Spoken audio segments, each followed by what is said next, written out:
අනිත් අයගේ ඇඩ්වෙන්චර් පටන් ගන්නේ ස්ටෙප් එකෙන්. මගේ එක පටන් ගන්නේ ජම්ප් එකෙන්.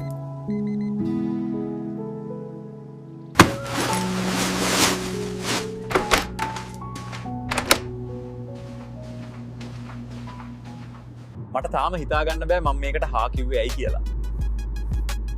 උඩ තට්ටුවක ජනේලකින්වත් පහළ බලන්න බය ඩයල් එකක් මම.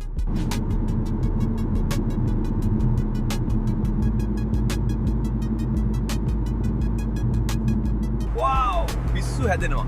අර තියෙන්නේ අපිව උඩ ගෙනියන යකඩ කුරුල්ලොද? අම්මෝ මගේ ඇඟ හිරි වැටිලා යන්නේ බයටද සතුටටද මන්ද? ප්‍රශ්න පත්‍රය අතට දීලා ඉවරයි. දැන් ඉතින් බෑ කියලා නැගිටලා යන්න බෑනේ. උත්තර එකින් එක හොයමු මිතුර. ඔයා තමයි එහෙනම් අද මගේ අලුත්ම ගෝලයා. ආරක්ෂාව පළවෙනියට, විනෝදය දෙවෙනියට. මේකද ප්ලේන් එක? මේක මම හිතුවට වඩා සෙල්ලම් බඩුවක් වගේනේ. ඒ කියන්නේ බය වෙන්න දෙයක් නෑ නේද? අපි ඉන්නේ අඩි 12000ක් උඩ. බයටම අත් දෙකත් වෙවුලනවා. ඒත් මට පිස්සුවෙන් වගේ හිණත් යනවා. ඔන්න එන අපි පැන්න කොල්ලනේ.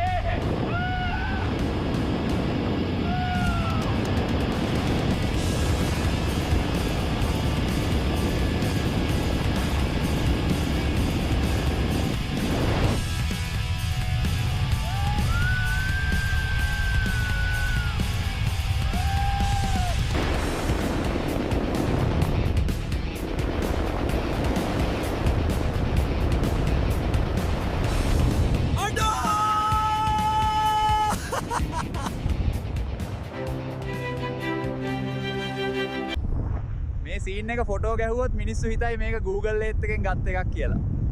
මේකේ නියම ගතිය දකින්න නම් පනින්නම ඕන. මම දැන් ස්කයිමෑන්. මට ප්ලේන් එකේ යතුරු දෙන්න. මගේ ගෙදර දැන් තියෙන්නේ අඩි 12000ක් උඩ. මාව ආයෙත් ගෙදර ගිහින් දාන්න.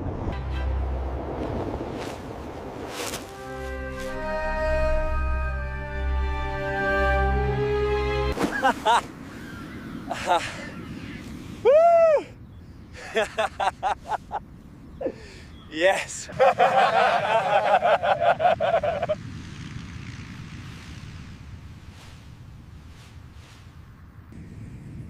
අපි ආයෙත් හමු වෙමු. ඊළඟ සැරේ මේ වගේම අයියෝ කියවෙන වැඩක් කරනකොට. ඔහොම නිකම්ම මාරු වෙන්නද හදන්නේ පේජ් එකට ෆලෝ පාරක් දාලා සබ් එකක් දීගෙන යන්න.